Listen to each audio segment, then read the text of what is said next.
Insya Allah pengajian Al-Hikmat ini diperkirakan tinggal 4 kali pertemuan lagi sama yang ini nih. Jadi kedepannya 3 kali lagi ya, kelima sama yang ini. Nanti terakhir itu setelah ulang tahun Israel kalau nggak salah. Kalau mau 4 kali aja. 17 Maret, 17 Maret, 18 Maret ini ya. 19.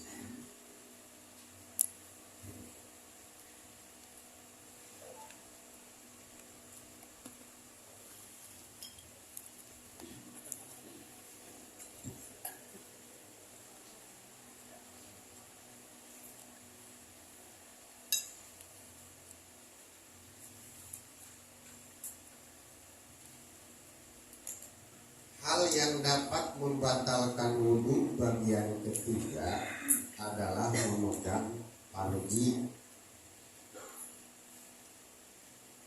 baik yang depan atau yang belakang, farji kita atau farji orang lain. Tapi kalau farji binatang tidak apa-apa. Yang dimaksud farji adalah batangnya, bukan sarang burungnya tuh. Walaupun seorang ibu memegang farji anaknya yang masih kecil, itu tetap batal. Seorang ayah memegang farji anaknya pun batal. Karena yang membuat batal adalah memegang farji. Namun ketika seorang istri memegang farji suami, memegang zakarnya, ini batalnya oleh 2. 1 memegang zakar, yang kedua bersentuhan kulit laki-laki dan perempuan. Tosopik kali aja. Nah, ada yang disebut al-masu, ada yang disebut al-lamsu. Kalau lamsu itu bersentuhan kulit, kalau al-masu memegang. Dari kalimat juga udah bisa kita pahami bahwa langsung lebih umum daripada al-mas. Setiap memegang pasti bersentuhan kulit, tapi tidak semua bersentuhan kulit itu megang. Karena lamun si Farid ngadu pipi jeung si Sofi itu mubasyarah, mula masak, bersentuhan tapi tidak memegang. Lamun Mamad ngusapan pipi si Emo, ngusap tuh pakai tangan, maka itu 2, ya mubasyarah, ya mulamasa. Sampai di sini tidak dapat dipahami. Nah, yang membatalkan wudhu dengan farji itu adalah al-masu, memegang. Maka kalau tidak memegang ini tidak batal. Nah, pertanyaannya memegang dengan apa? Di sini bibatni kafin, dengan telapak tangan. Para hadirin, yang disebut kafun itu ini nih, dari pergelangan, ya, dari pergelangan sampai ujung jari, itu namanya kaf. Dalam kaf terdapat 1 rohah. Rohah itu apa? Ini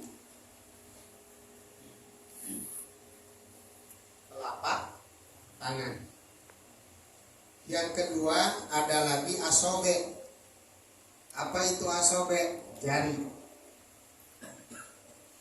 Yang ketiga ada lagi anamil. Apa itu anamil? Ini juz-juznya dari jari. Jari kan ada 3 tulang tuh, sambungan semua ya. Itu satu juznya namanya anamil. Di ujungnya ada namanya juprin, kuku.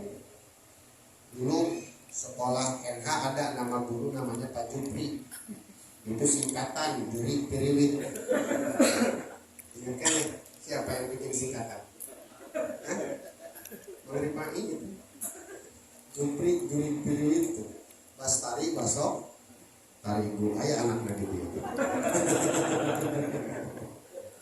Ai perubah manehna Ripa Ridho Pangeran Internasional. Nah, sekarang apa yang dimaksud dengan batnu kafin? Kalau lihat redaksi kafun itu dari pergelangan sampai ujung jari. Ya. Tapi batnu kafin yang dimaksud di sini adalah huwa batnur rohaten wa batnul asobihi wal munhariku ilaihima indan tibakihima. Yang dimaksud dengan batnul kafi, telapak tangan di sini adalah satu telapak tangannya. Nih, area ini nih. Telapak tangan. Yang kedua, batnul asobe. Dampal jari. Jari kan ada bawah, ada pinggir, ada atas, ada ujung. Nih, yang termasuk batnul kafi adalah bawahnya. Yang ketiga, wal munharib. Anu ngalingkup, menutup rapat ketika ditekan. Ketika disatukan kemudian ditekan sedikit. Pokoknya mah anu teu katingali eta batnul kafi. Caranya begini nih, ada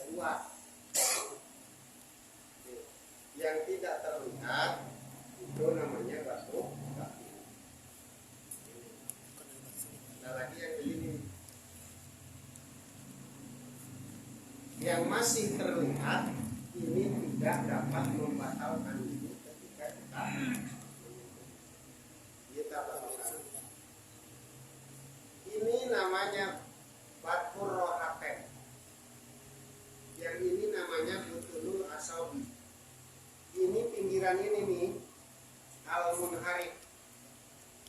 Ketika disatukan ini tidak terlihat ngalingkup.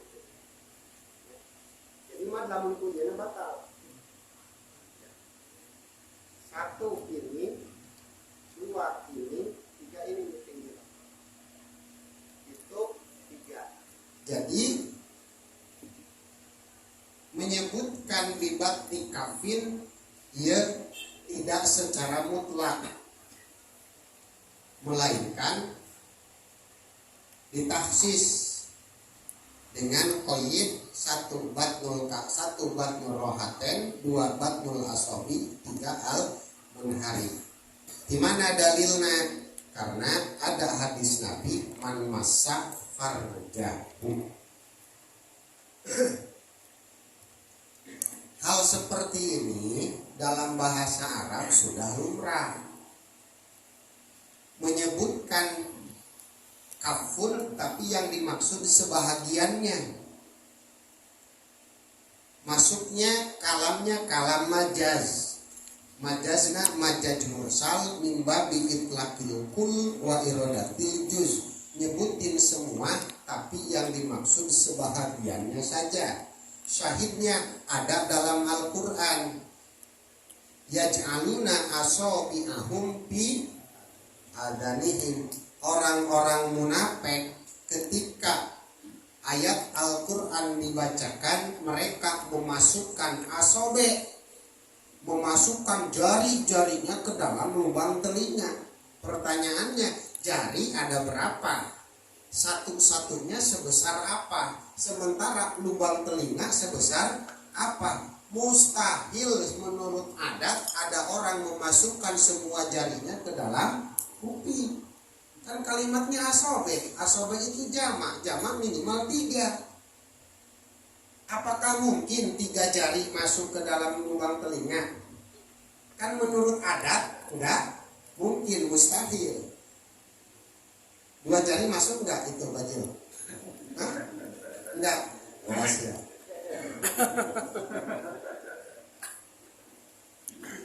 Jadi yang dimaksud yaj'aluna asabi'ahum, memasukkan asobe ujung jarinya doang. Wah, ini enggak konsisten dong. Terus pengacara Sambo enggak konsisten. Kenapa Al-Quran menyebutkan asobe tapi yang dimaksud adalah ujung jarinya doang? Apa kaitannya asobe dengan ujung jari? Oh, jelas ada kaitannya. Apa? Ujung jari adalah juz dari asobe. Ini pun begini. Bibatni kafin musonif menyebutkan batal wudu dengan memegang jakar bibatni kafin dengan telapak tangan. Karena namanya kafun itu dari sini ke ujung, dari pergelangan ke ujung jari. Berarti sama ini juga batal dong. Oh tidak, yang dimaksud kafun di sana adalah yang 3 tadi. Mimbabi itlaqil kul wa iradatil juz. Dilalahna dilalah tadomun. Dilalatul lati ala mawafaqoh yadunaha dilalatal utobakar wa juz'ihi tadomunan wa malajim bahwa tijamun indi akrimi utuhi. Mamad kernaon? Oh, saya lagi ngecek musola. Yang si Mamad cek musola apa dindingnya musola? Hah? Dindingnya. Betul. Farid lagi ngapain? Lagi mijitin guru. Yang dipijitin semua badan guru apa kakinya doang? Kan kakinya doang. Kagak mungkin guru dipijit. Wah, sagede kumaha leungeun si Farid, sagede kumaha guruna. Bari si Farid leungeunna kitu normal. Main silat wae. Pamijit aing cia. Langsung jurus Bruce Lee menurut sakain. Dilalah lagi ngecek musola menunjukkan bahwa orang tersebut sedang mengecek sebahagian musola. Itu namanya dilalah tadomu. Si ayah mau kemana? Ke Auto 2000, mau ngapain? Servis mobil. Yang diservis cuma mesinnya doang, kakinya kagak, interiornya enggak. Itu namanya dilalah tadomu. Gitu. Sampai di sini tidak dapat dipahami juga ya. Maka para hadirin, selain yang 3 tadi, itu ketika bersentuhan dengan zakar tidak dapat membatalkan wudu, hanya saja sunnah. Dengan kuku nggak batal. Jadi lamun Mamad Arafin pakai ujung kuku emang garwan gitu.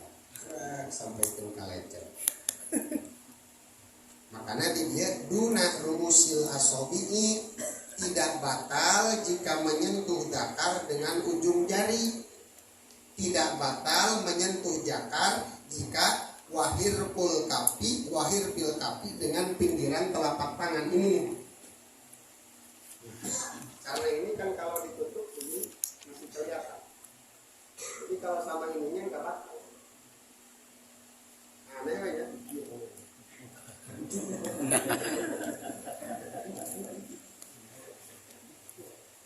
Oke, itu pembatalan wudu yang ketiga, menyentuh zakar. Berikutnya warobiuha talaki basyarotai zakarin wa unsa. Batal wudu jika bersentuhan kulit laki-laki dan perempuan. Dalilnya surat An-Nisa ayat 43, au lamastumun nisaa. Nah, para hadirin, ayat Al-Qur'annya menyebutkan lamastum. Kalau kita ngaji matan bina lagi, ini masuknya sulasi majid warna awal bab ketiga.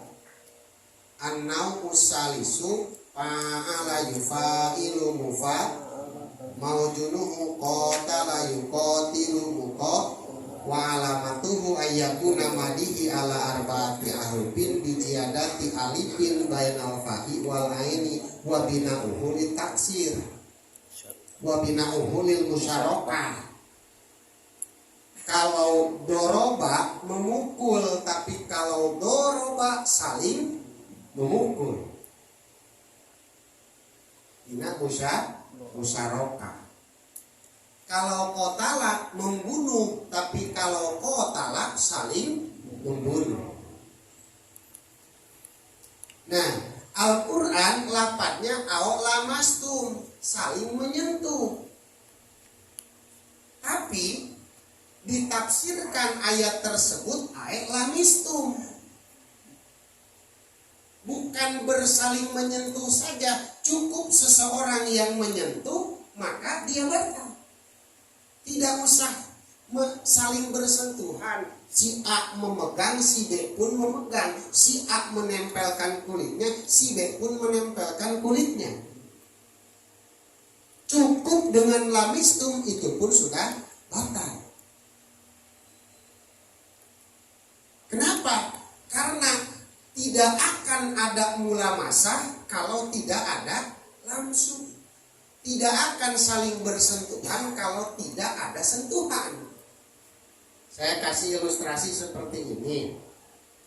Mail ngejolorin tangannya, Dumung ngejolorin tangannya, tosmu, tos. Itu namanya mulamasah. Saling mengasongkan tangan. Dua-duanya. Itu namanya mula masah, aulamastum. Yang kedua, misalkan Farid, Sopi lagi tidur, dipegang sama Sopi, sama si Farid, itu namanya langsung. Kalau mula masah dari dua pihak sama-sama melakukan hal yang sama. Tapi kalau langsung satu orang, yang satu diam. Nah, sekarang saya tanya, kalau misalkan si Dumung sama Mamat, tadi tadi anak kita Toslim? Tos. Ada sentuhan kulit nggak di sana? Ada. Si Farid pegang Sopi, ada sentuhan kulit dan enggak? Ada. Itu.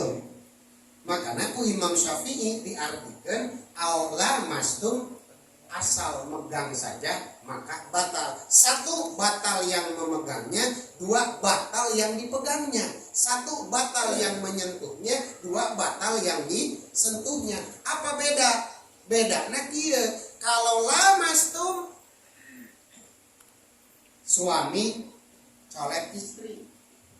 Suami pegang apa? Ini, nyentuhin kulit istri. Tapi si istrinya diam.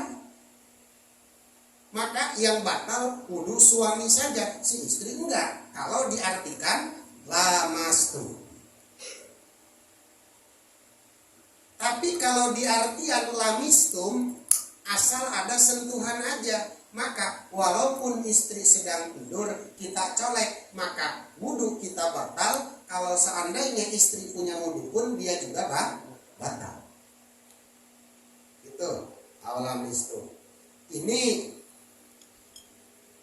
sebetulnya di kita udah lumrah, udah dalim, ya. Kita udah yakin yang namanya nyentuh kulit perempuan bukan muhrim itu batal. Cuma kadang-kadang kita terpengaruh sama teman-temannya Kiai Gani.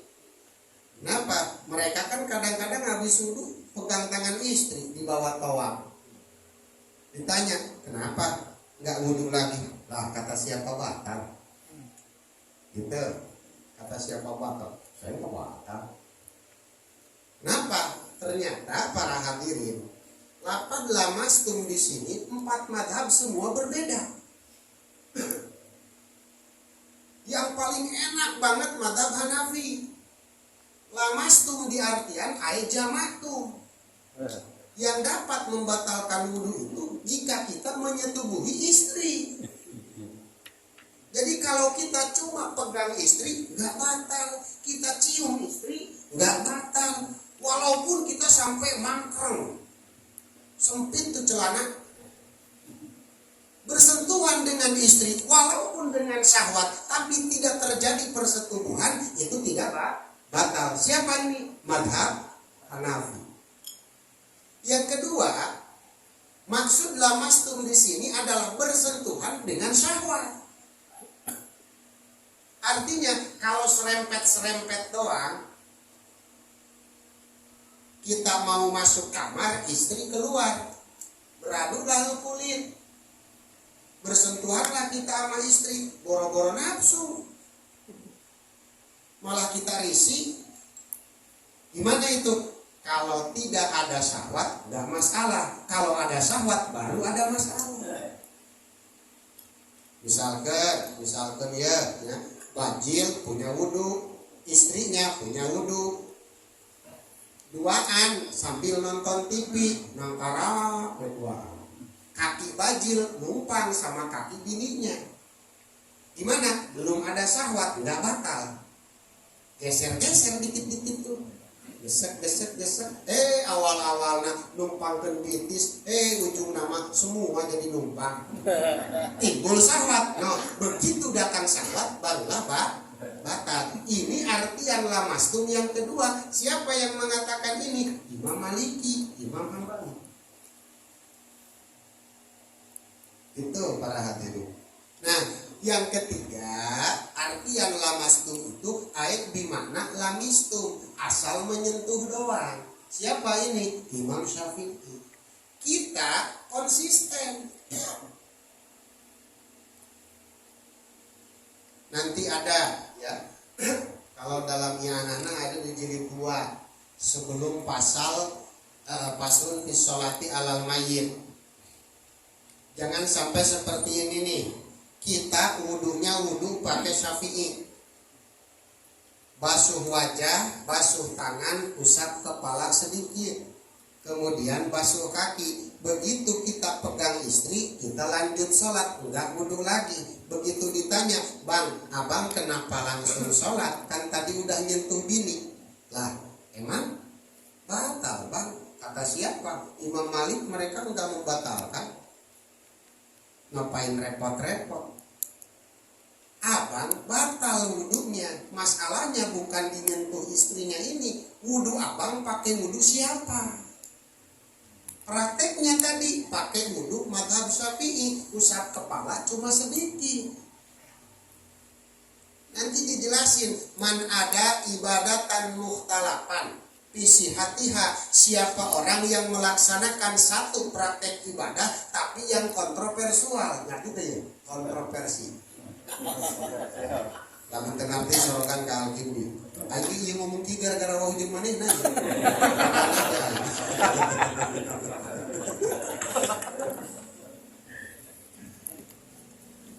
Min ghairi taklidin liqailiha, tanpa mengikuti taklid kepada orang yang mengucapkannya, maka ini fa ibadatu fasidatun, ibadahnya fasid, rusak. Itu. Kenapa? Masuknya karena abad. Artinya iya para hadirin, kalau kita mau mengambil satu pendapat harus konsisten dari awal sampai akhir ke situ dulu. Minimal dalam satu qodiyah. Kalau kita wudhu qodiyahnya tuh minimal ada 3 syarat, 2 rukun, 3 mubtilah. Syaratnya kudu syarat Syafi'i, rukun wudhunya pun rukun wudhu Syafi'i, pembatalannya pun pembatalan Syafi'i. Enggak boleh kita syaratnya pakai Syafi'i, rukunnya pakai Syafi'i, begitu pembatalan nyari yang enteng, Malikidah kita pakai. Enggak boleh. Kenapa? Nanti ibadah kita rusak. Digambarkan misalkan datanglah di hari kiamat. Begitu dihisab, Bajil, kenapa engkau sholat zuhur 01? Kata Bajil, ya Rob, saya belum pernah ninggalin sholat zuhur. Jangankan sholat johor, duha pun belum pernah saya tinggalkan. Sekali saja saya nggak sholat duha, meriang badan. Gara-gara sekali sholat duha, meriang. Oh, dia nggak mau duakan.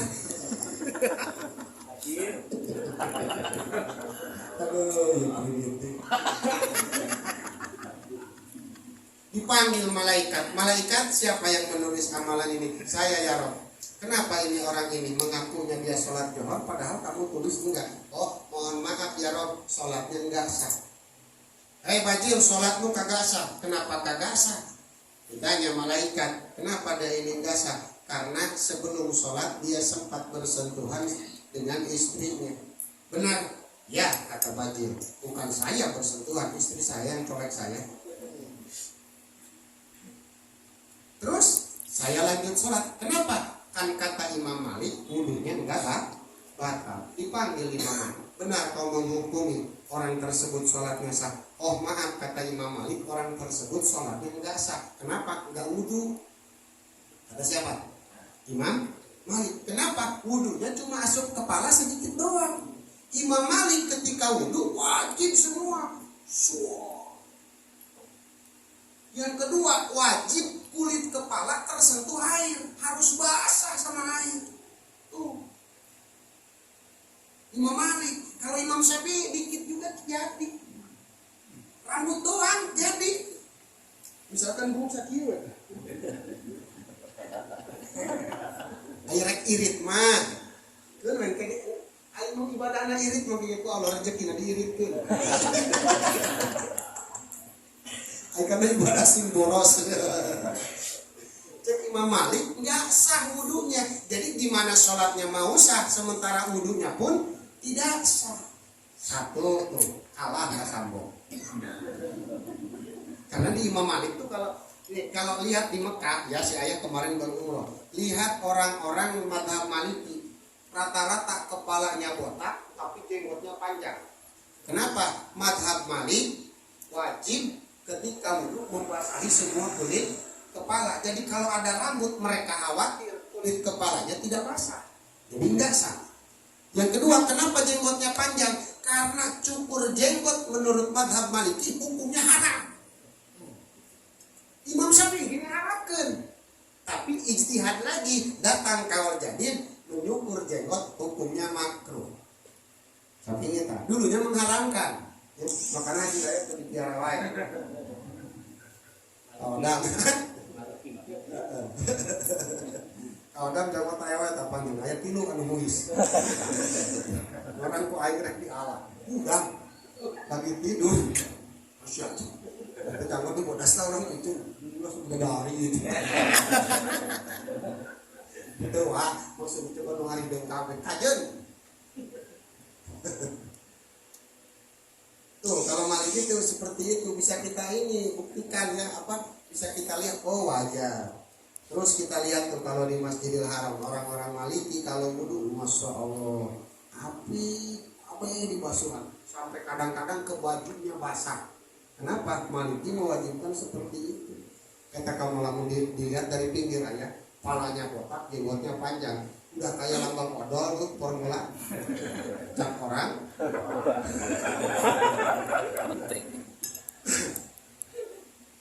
Lah, dumung protes deh, ya Rob, wudu saya sah. Walaupun mengusap kepala cuma sedikit. Kata siapa sah? Kata Imam Syafi'i. Dipanggil Imam Syafi'i, benar engkau menghukumi wudunya sah? Ya. Oh berarti sholatnya, berarti jadi dong. Oh maaf, sholatnya enggak sah. Kenapa? Dia sempat menyentuh istrinya. Ujungnya, dua imam tidak mau bertanggung jawab atas ibadahnya si Bagil ini. Gitu. Makanya kalau memegang melaksanakan satu praktek ibadah, kudu konsisten, pegang satu madhab dari awal sampai akhir, syarat, rukun dan pangbatalan. Kalau sudah beda kodiahnya silakan. Contoh, wudunya wudu Syafi'i, sholatnya Maliki, nggak masalah. Puasanya mau pakai puasa Hanafi silahkan. Kenapa? Beda-beda kodiah, beda-beda judul.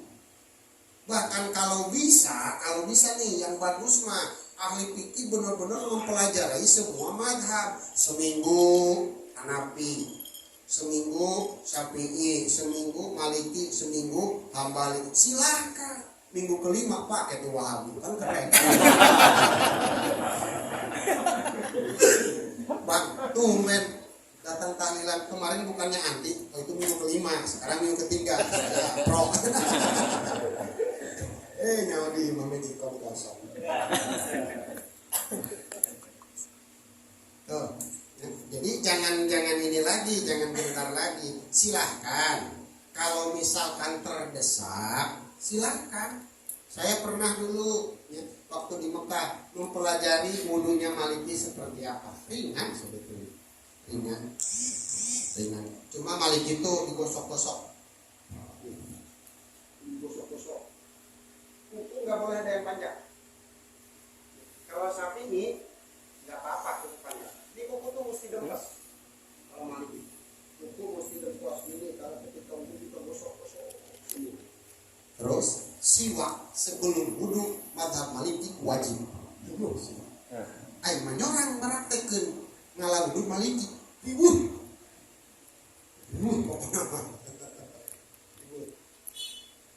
Kan berikutnya ya.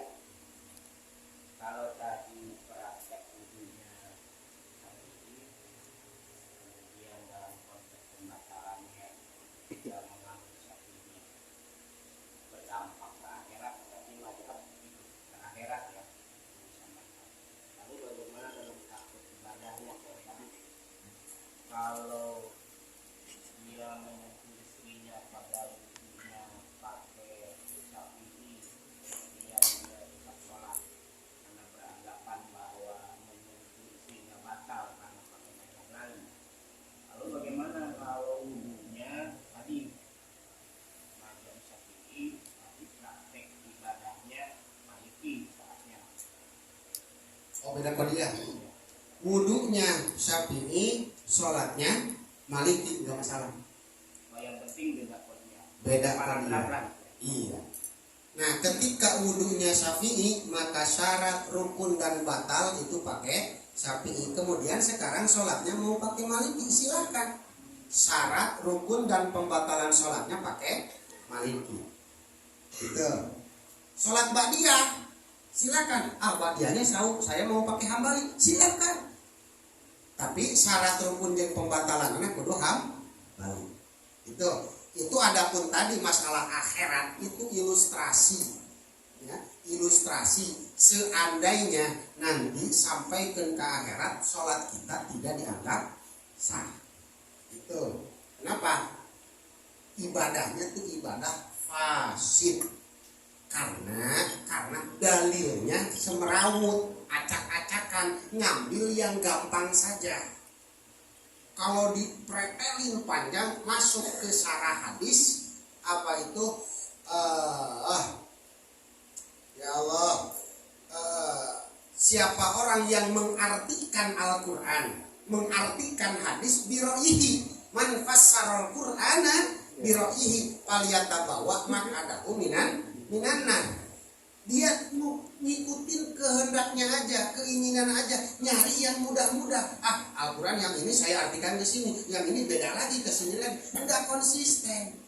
Siap-siap saja. Itu sebahagian dari arah tafsir, arah syarah hadis itu sampaikan ke situ. Gitu. Nah, berikutnya udah cukup segitu. Yang membatalkan wudu itu bersentuhan. Harus yakin bersentuhannya. Kenapa? Nanti di depan ada bahwa kalau kita yakin punya wudu, maka wudu tersebut tidak bisa batal dengan sesuatu yang meragu-ragukan. Kalau pembatalan wudu misalkan ada 6, terjadi 1 di kita, maka yang terjadinya itu harus yakin. Kenapa? Al yakin la yuzalu bisyak. Yakin tidak bisa kalah dengan ragu. Wa inna mazalal yakin bil yakin. Karena keyakinan hanya bisa kalah dengan keyakinan yang kedua. Fa'idza ta'aradul yakinani, ketika bentrok dua keyakinan, maka qolabasanil ula, maka keyakinan yang kedua mengalahkan keyakinan yang pertama.